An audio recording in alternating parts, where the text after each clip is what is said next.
جشن توڑیا گیا سورج اگاول پیچھا موڑیا۔ مجھے نعتوں سے نفرت ہے الا ماشاء اللہ، کیونکہ اکثریت میں وہ چیزیں کہی جاتی ہیں جو حقیقت میں ہوتی نہیں ہیں۔ جھوٹ، من گھڑت، اللہ اور اس کے رسول پر بہتان، غلو اور لغو۔ اب یہی دیکھیے، زبان زد عام ہے، جنہاں انگلی اشارے توں چن توڑیا۔ واقعہ ثابت ہے، چاند کا دو ٹکڑے ہونا۔ یہ قرآن سورۃ القمر، اقتربت الساعۃ وانشق القمر، قیامت بہت قریب آ گئی اور چاند پھٹ گیا۔ یہ قرآن اور احادیث نبویہ بلکہ متواتر احادیث سے ثابت ہے۔ لیکن یہ کہنا کہ جنہاں انگلی اشارے توں چن توڑیا، یہ انگلیوں کا ذکر اور انگلی کے اشارے سے دو ٹکڑے ہونے کا ذکر کہیں نہیں ہے۔ یہ اپنی طرف سے ایڈ کیا گیا، مرچ مسالہ ڈالا گیا۔ انگلی کے اشارے کا کوئی ثبوت ہی نہیں ہے، بلکہ بعض تو یہاں تک حد کر دیتے ہیں کہ چاند کا ایک ٹکڑا آپ کے گریباں سے ہو کر نکل گیا۔ یہ بالکل لغو ہے۔ اسی لیے مجھے ایسی نعتوں سے نفرت ہے، کیونکہ جب بھی کسی نعت کا پوسٹ مارٹم کرتی ہوں آگے سے یہی ملغوبہ نظر آتا ہے، شرک، غلو، لغو اور کیا۔ آگے نعت خاں کہتا ہے گیا سورج اگاں ول پچھا موڑیا، یعنی سورج ڈوب چکا تھا، غروب ہو گیا تھا یا ہو رہا تھا، نبی صلی اللہ علیہ وسلم کی دعا یا اشارے سے واپس ہوا۔ ایسا ہونا قرآن حدیث میں کہیں نہیں ہے، بلکہ موضوع روایت ہے۔ بدایہ والنہایہ میں امام ابن کثیر رحمہ اللہ نے اس کو موضوع قرار دیا ہے۔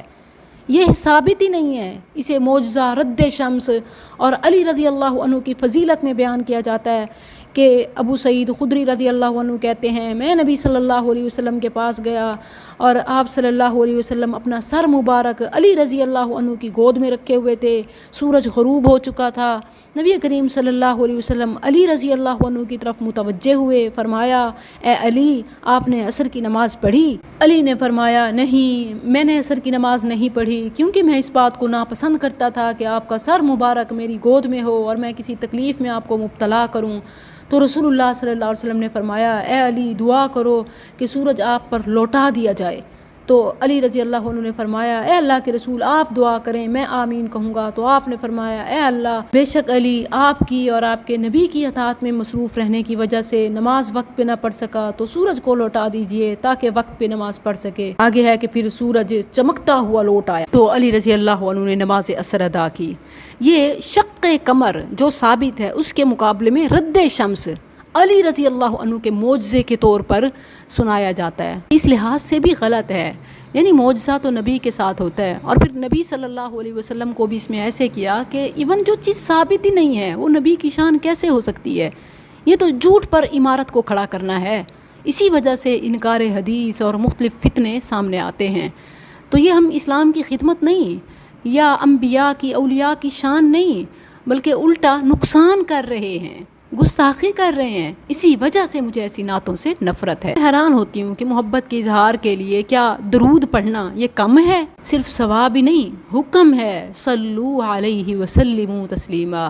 مگر اس قوم کو کون سمجھائے کہ جو اس میں بھی ملاوٹ لے آئے، یعنی فیبریکیٹڈ آؤٹ آف اسلام درود متعارف کرانا، جبکہ جو رسول اللہ صلی اللہ علیہ وسلم کا سکھایا ہوا درود ابراہیم ہے، اس پر ان کی تک نہیں آتی۔ اور پھر اس کا نقصان یہ بھی ہوتا ہے کہ جو ثابت شدہ ہیں وہ چونکہ مرچ مسالہ نہیں ہوتا تو اسے کافی نہیں سمجھتے، اور جو مرچ مسالے ہیں وہ اصل اور کل سمجھ لیے جاتے ہیں۔ یعنی گستاخ تو با ادب ٹھہرے اور حق شناس بے ادب، کیسے تمہارے انصاف ہیں؟ یوم الدین کا انتظار کرو۔